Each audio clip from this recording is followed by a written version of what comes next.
நேர்கள் அனைவரையும் இன்றைக்கு வெனிசுவாலாவுடைய நாட்டில் தற்போது இடைக்கால அதிபராக டெல்சி என்கின்ற பெண் நியமிக்கப்பட்டிருக்கிறார். வெனிசுவாலாவில் என்ன நடக்கிறது, என்ன நடந்தது, அமெரிக்காவினுடைய ஒரு நடவடிக்கைகளை குறித்து நாம் பேச போறோம். அமெரிக்கா உலகத்தில் எல்லா நாடுகளையும் தனது அடிமைகளாக மாற்றுவதற்கும் தனது இராணுவ சக்தி, பலசக்தி, ஐநாவை அவர்கள் கையகப்படுத்துவது, வீட்டோ அதிகாரத்தின் மூலம் எல்லா நாடுகளையும், எல்லா நாட்டின் இறையாண்மையும் அவர்கள் காலி செய்கிறார்கள். வெனிசுவேலா இந்த நாட்டை பற்றி நாம் பார்க்க வேண்டும். தற்போது அந்த நாட்டினுடைய அதிபர் தூங்கிக் கொண்டிருக்கிற போது அவர் கைது செய்யப்பட்டு அவருடைய மனைவி நிக்கோலஸ் மதுராவும் அவருடைய மனைவியும் வெனிசுவேலா நாட்டிலிருந்து அமெரிக்காவுக்கு கொண்டு செல்லப்பட்டார்கள். தோழர்களே, நிக்கோலஸ் மதுரா யார் என்பதையும் வெனிசுவேலா நாட்டினுடைய பல விவகாரங்களையும் நாம் பார்க்க இருக்கிறோம். அமெரிக்கா 150 போர் விமானங்கள் மூலம் வெனிசுவேலாவினுடைய இராணுவ நிலைகளை தாக்கி அதிபர் மாளிகையில் உள்ளே நுழைந்து தாக்குதல் நடத்தினார்கள். நிக்கோலஸ் மதுரா கைது செய்யப்பட்டு வெனிசுவேலாவினுடைய அதிபர் அமெரிக்காவுக்கு கப்பல் மற்றும் விமானங்கள் மூலம் கொண்டு போகப்பட்டார்.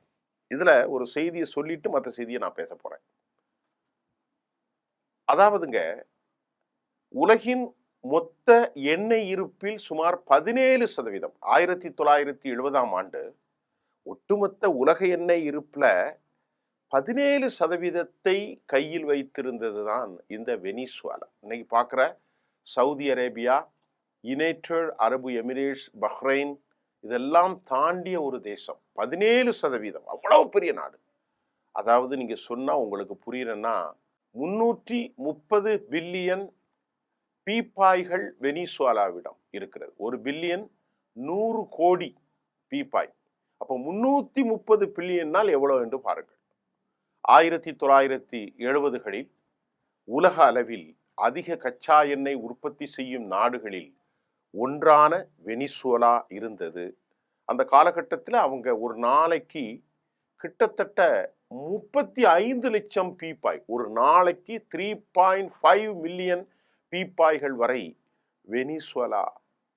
வெனிசுவேலா உற்பத்தி செய்து உலகம் முழுவதும் அது அனுப்பி தற்போது அந்த நாட்டில் உற்பத்தி 1.1, அதாவது 11 லட்சம் மில்லியன் பீப்பாய்களாக அது குறைந்து விட்டது. உலகத்தின் ஒட்டுமொத்த தேவையை 17% நிவர்த்தி செய்து வந்த இந்த வெனிசுவேலா தற்போது ஒரே 1% மட்டுமே அவர்கள் நாட்டின் உற்பத்தி இருக்கிறது. இத்தனை பெரிய உற்பத்தி இருந்த போதும் அமெரிக்கா ஏன் வெனிசுவேலா உள்ளே செல்கிறது? இப்ப நம்ம அந்த விஷயத்துல பார்க்கிறோம். எப்படி கைது செய்தார்கள்? மாத கணக்கில் அமெரிக்க உளவாளிகள் வெனிசுவேலா அதிபர் நிக்கோலஸ் மதுராவின் ஒவ்வொரு அசைவையும் யுஎஸ் இன்டெலிஜென்ஸ், CIA, உளவு அமைப்புகள் கவனித்து வந்தார்கள். வெனிசுவேலா அரசுக்குள் இருந்தபடியே உளவு சொன்ன ஒருவரையும் உள்ளடக்கிய ஒரு சிறிய குழு 63 வயதான நிக்கோலஸ் மதுரா எங்கிருக்கிறார், அவர் எப்படி சாப்பிடுகிறார், என்ன உடை அணிகிறார் என்பதோடு மட்டுமல்லாமல் வெனிசுவேலாவுடைய உயர்மட்ட இராணுவ அதிகாரிகள் கூறுவது போல் அவர் கையிலே இருந்த செல்லப்பிராணிகள் வரையிலும் அமெரிக்கா பல ஆண்டுகளாக, பல மாதங்களாக தொடர்ந்து கண்காணித்தார்கள். அதன் பிறகு டிசம்பர் தொடக்கத்தில், ஒரு வாரத்துக்கு 10 நாளைக்கு இல்லை, ஒரு மாதத்திற்கு முன்பு அதற்கு ஒரு பேரை வைக்கிறான் அமெரிக்காக்காரன். அந்த பேருடைய பெயர் ஆபரேஷன் அப்சல்யூட் ரிசால்வ் என்று ஒரு திட்டம். இதோட கதை முடிஞ்சது. ஆபரேஷன் அப்சல்யூட் ரிசால்வ் திட்டம் நிறைவேற்றப்பட்டது. இது பல மாதங்களாக நீடித்த மிக நுட்பமான திட்டமிடுதல் மற்றும் ஒத்திகைகளை அமெரிக்கா செய்தது மட்டுமில்லை. இந்த ஒத்திகைகளில் அமெரிக்க படையினர் எலைட் ட்ரூப்ஸ் தங்கள் நுழைய வேண்டிய வழிகள், பயிற்சிகள், மதுராவின் கராக்கஸ் பாதுகாப்பு இல்லத்தில் உண்மையான முழு அளவிலான அந்த பிரதிநிதிகளையும் அவர்கள் உருவாக்கியிருந்தார்கள். பனிப்போருக்கு பிறகு எப்போதும் இல்லாத வகையில் லத்தீன் அமெரிக்காவில் ஒரு அசாதாரணமான அமெரிக்க இராணுவ தலையீட்டத்திற்கு வழிவகுத்த அந்த திட்டம் அமெரிக்கா இன்டெலிஜென்ஸ் சிஐயால் ரொம்ப ரகசியமாக பாதுகாக்கப்பட்டது. செனட் உறுப்பினர்களுக்கும் காங்கிரசுக்கும் தெரியாது. இது பற்றி அமெரிக்க நாடாளுமன்றத்திற்கு இது குறித்து அவர்கள் முன்கூட்டியே தெரிவிக்கப்படவே இல்லை. துல்லியமான விவரங்கள் அனைத்தும் மிக மிக மிக மிக ரகசியமாக அவர்கள் வைத்திருந்தார்கள். இந்த தாக்குதலை தொடங்குவதற்கு உகந்த சூழ்நிலையை அவர்கள் காத்திருக்க வேண்டியிருந்தது. திட்டத்தின் ஆச்சரிய கூரை, சர்ப்ரைஸ் எலமெண்ட் அதிகப்படுத்துவதற்கு அமெரிக்கா விரும்பியது என சனிக்கிழமை அதிகாரிகள் கடந்த வாரம் தெரிவித்தார்கள். 4 நாட்களுக்கு முன்னதாக அமெரிக்க அதிபர் டொனால்ட் ட்ரம்புடைய ஒப்புதல் கிடைத்த போதிலும் அந்த ஆபரேஷனை சென்று உள்ள நிக்கோலஸ் மதுராவை கைது செய்யக்கூடிய அளவிலே உள்ள அந்த மேகமூட்டங்கள், வானிலைகள் இதெல்லாம் சரியா இருக்கணும். சாப்பர் உள்ள போக போகுது. இதுக்கெல்லாம் அமெரிக்காவினுடைய இராணுவ ஆபரேஷன் அப்சல்யூட் ரிசால்வ் மிக கவனமாக அவர்கள் இருந்தார்கள். இதை அவர்கள் ஸ்டார்ட் செய்வதற்கு முன்பு மீண்டும் அமெரிக்க அதிபர் டொனால்ட் ட்ரம்புக்கு உத்தரவுக்காக அவர்கள் காத்திருந்தார்கள். அமெரிக்க அதிபருடைய உத்தரவு வெள்ளிக்கிழமை இரவு, அதாவது 2-3 நாட்களுக்கு முன்பு லோக்கல் நேரம் 10:46 மணிக்கு, அதாவது அந்த டைம் என்ன சொல்லுதுன்னா கிழக்கு நேரம், ஈஸ்டர்ன் டே லைட் டைம், இடிடின்னு சொன்னது. அதை வச்சு அவங்க திட்டமிட்டு 3 நாட்களுக்கு முன்பு அல்லது 2 நாட்களுக்கு முன்பு இந்த ஆபரேஷனை அவர்கள் செய்ய இருந்த நென்பு திடீரென வாய்ப்பு உருவானது. சனிக்கிழமை நள்ளிரவுக்கு பின்பு அதிகாலை தாக்குதலுக்கு ஃபாக்ஸ் ஃப்ரெண்ட்ஸ் நிகழ்ச்சியில என்னென்னலாம் நடந்தது, எப்படியெல்லாம் திட்டமிட்டோம் என்பதை அமெரிக்க அதிபர் சொல்றார். என்ன சொல்றார்? இந்த ஃபாக்ஸ் ஃப்ரெண்ட்ஸ் நிகழ்ச்சியில அந்த ஒரு ஷோ டிஸ்கஷன்ல யூஎஸ் பிரசிடென்ட் நாங்க வெனிசுலாவில் எப்படி ஆபரேஷன் பண்ணி என்ன மாதிரி நிக்கோலஸ் மதுராவை உள்ளே சென்று தூக்கினோம் கராக்கஸில் என்பதை சொன்னார். இப்போ ஃபைனலா சனிக்கிழமை நள்ளிரவுக்கு பின்பு உத்தரவு கிடைச்ச உடனே நள்ளிரவுக்கு சற்று முன்பு பெர்மிஷன் கிராண்டட், இரவின் பெரும் பகுதி. இதை என்ன செய்யறாருன்னா, ஒரு சின்ன செய்தி சொல்றேன், இதை லைவ் பண்றாங்க. இந்த ஆபரேஷனுக்கு முன்னாடி என்ன போனதெல்லாம் நான் உங்களுக்கு இப்போ சொன்னா தான் புரியும். அமெரிக்காவினுடைய ஒரு சிறந்த ஃப்ளைட் F-15, F-16 இதெல்லாம் தெரியும். ஆனால் இவங்க இதில் 150 விமானங்களை அவர்கள் பயன்படுத்துகிறார்கள்.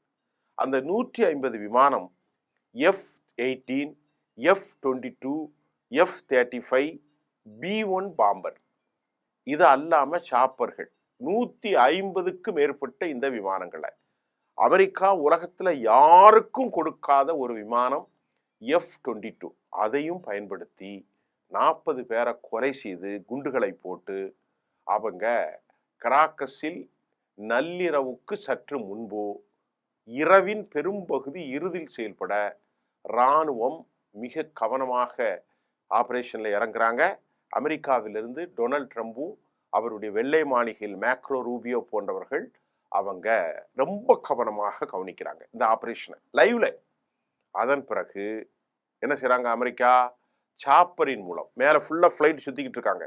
F-18, F-35, F-22, B-1 bombers, வான்வெளி ஸ்கை, தரைவெளி மற்றும் மெரிடைம் பவுண்டரி, அந்த மாதிரி சொன்ன மாதிரி தரைப்படை கடல்படை வழியாக 2 மணி நேரம் 20 நிமிடங்கள் நீடித்த இந்த ஆபரேஷன்ல வாஷிங்டனையும் உலகின் பலரை திகைக்க வைத்த அளவுக்கு மிக மிக மிக நேர்த்தியாக துல்லியமாக கிட்டத்தட்ட எப்போதும் இல்லாத அளவிற்கு இந்த ஆபரேஷனை அவங்க செஞ்சு முடிச்சிட்டாங்க.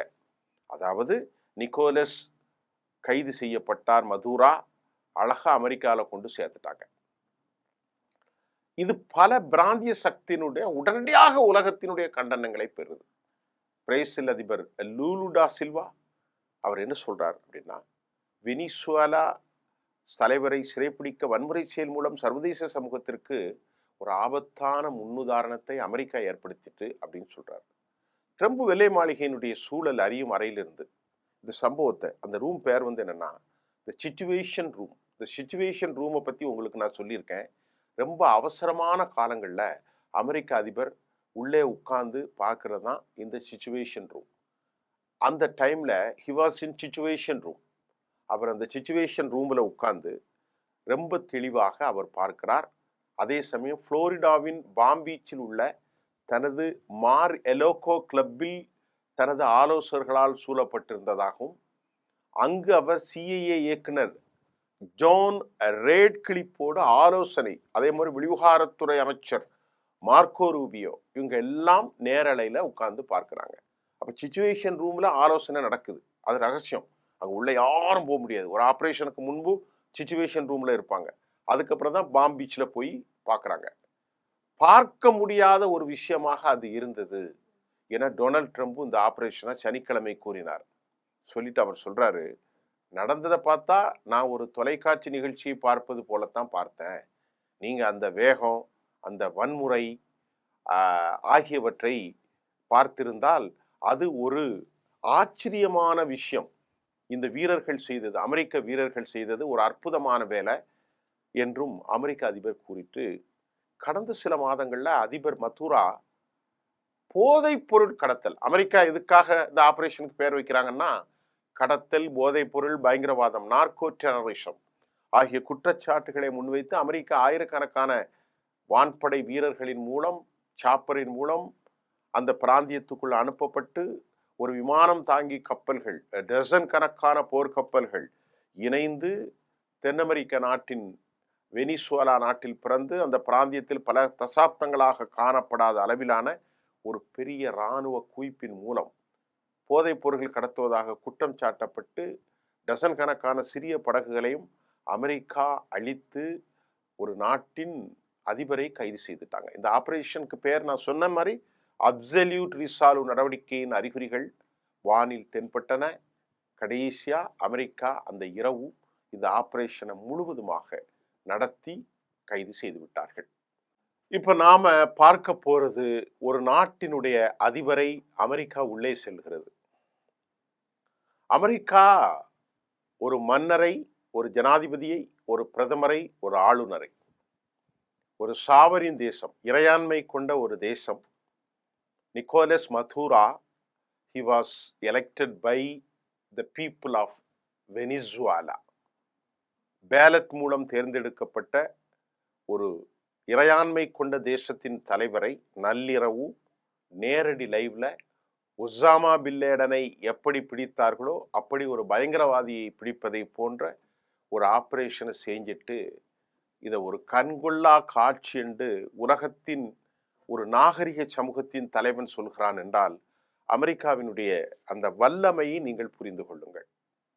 உலகத்தில் என்னை யாரும் எதுவும் செய்ய முடியாது என்ற ஆற்றாமை, அவர் கையில் இருக்கக்கூடிய பவர், அமெரிக்கா தன் அனைத்து நாடுகளையும் தேச துரோகிகளாகவும் மனிதகுல எதிரிகளாகவும் காட்ட முயன்று அந்த நாட்டு பிராந்தியத்திற்குள், லத்தீன் அமெரிக்காவிற்குள் எவனும் உள்ளே நுழையக்கூடாது எங்களை தவிர என்று அமெரிக்கா இப்போ சட்டத்திட்டம் போட்டிருக்கிறாங்க. டெமோக்ராட்ஸினுடைய முன்னாள் கமலா ஹாரிஸ் அவர் என்ன சொல்றாங்க அப்படின்னா, துணை பிரசிடண்டா இருந்தவர், இது ஒரு இரத்த தோய நடவடிக்கை, அமெரிக்காவுக்கு எந்த விதத்திலும் நன்மை தராது, இது ஒரு சர்வாதிகார நடவடிக்கை, இதன் மூலம் அமெரிக்கா ஆபத்தில் சிக்கும், இது ஒரு ஆதிக்க போர், எண்ணெய் வளத்தை கொள்ளையடிப்பதற்காக நடந்த விஷயம் என்ன. அமெரிக்காவினுடைய டெமோக்ராட்ஸினுடைய பிரதான தலைவர், முன்னாள் துணை ஜனாதிபதியாக வேட்பாளராக இருந்து பிரசிடண்டாக போட்டியிட்ட கமலா ஹாரிஸ் கண்டித்திருக்கிறார். எல்லா நாடுகளும் இதை கண்டித்தாலும் இவ்வளவு பெரிய வளம் கொளிக்கும் ஒரு நாட்டை தனதாக்கி கொண்டு தனது நாட்டுடைய கார்ப்பரேட்டுகளுக்கு உள்ளே சென்று அதை பொதுமயமாக்கிய, தேச உடைமையாக்கிய இந்த ரிஃபைன் ஸ்டேஷனை இல்லை எனக்கு கொடுக்கணும் அப்படின்னு அமெரிக்கா கம்பெனிகளோடு ஒப்புதல் போட்டாங்க. அவர்களுடைய இந்த தேசத்தை குவாச்சோ ஆரம்ப கட்டத்தில் ஒரு இடதுசாரியாக மாற்றி இராணுவத்திற்குள் ஒரு குழுவை உருவாக்கினார். அதற்கு பின்பு சாவோஸ் அந்த நாட்டின் அதிபராக மிகச்சிறந்த இடதுசாரியாக இருந்தார். அவர் கேன்சரில் இறந்தார். அதற்கு பின்புதான் வந்தவர்தான் இந்த நிக்கோலஸ் மதுரா. அவரையும் காலி செய்கின்ற அந்த நாட்டில் இருக்கிற வளத்தை கொள்ளையடிப்பதற்கு இன்றைக்கு அமெரிக்கா எடுத்திருக்கிற நடவடிக்கை உலகம் முழுவதும் பெரும் பரபரப்பை ஏற்படுத்தியிருக்கிறது. இப்போ இந்த நாட்டில் அமெரிக்காவினுடைய கையாலை கொண்டு வந்துடலாம் அப்படி நினைச்சும் போது அந்த நாட்டினுடைய நீதிமன்றம் ஜார்ஜ் அண்டோனியாவினுடைய மகளான இந்த டெல்சியை உடனடியாக இடைக்கால ஆளுநராக ஜனாதிபதியாக நியமனம் செய்தது அமெரிக்காவுக்கு பெரும் பின்னடைவு. இப்போ அந்த நாட்டுக்குள்ள போய் இவரை தூக்கிலிடுவதற்கு அமெரிக்கா எத்தனிக்கலாம். அமெரிக்காவுடைய திட்டங்கள் உலகில் எந்த நாடுகளிலும் வெற்றி பெற்றதல்ல. அமெரிக்கா ஈராக்கில் வெற்றி பெறவில்லை, வியட்நாமில் வெற்றி பெறவில்லை. இப்படித்தான் ஈராக் அதிபர் சதாம் ஹுசேனை கொலை செய்தார்கள். இப்படித்தான் லிபியாவினுடைய அதிபர் கர்னல் கடாஃபியை அவர்கள் காலி செய்தார்கள். வியட்நாமில் தோல்வி அடைந்தார்கள். இப்படித்தான் காசாவில் பலஸ்தீனத்தில் மூக்குடைப்பட்டு இன்றும் தோல்வி சந்தித்துக் கொண்டிருக்கிறார்கள். ஆப்கனில் இஸ்லாமிக் எமிரேட்ஸ் என்கின்ற தலிஃப்களிடத்தில் எழுதி கொடுத்துவிட்டு துண்டை காணம் துணியை காணம் என்று ஓடி வந்தார்கள். இன்று வரை ஆப்கானோடு அவர்கள் நெருங்க முடியவில்லை.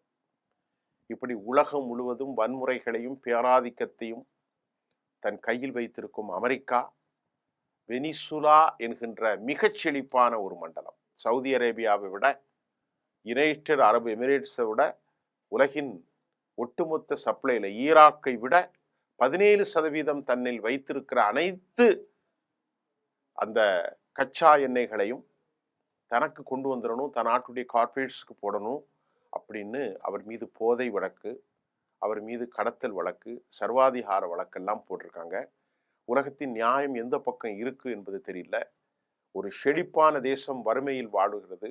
ஆப்பிரிக்காவின் பெரும் நாடுகளை இந்த சக்திகள் தான் வறுமையிலே ஆழ்த்தி கொண்டிருக்கிறார்கள். இது இன்னைக்குள்ள வெனிசுவேலாவினுடைய நடவடிக்கை என்ன என்பதை நான் உங்களுக்கு தெரிவித்துக் கொள்கிறேன்.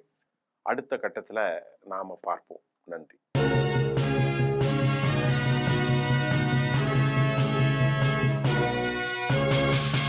உடனுக்குடன் அப்டேட் தெரிந்து கொள்ள ஜெம் டிவி தமிழ் ஆப்பை இன்ஸ்டால் செய்யவும்.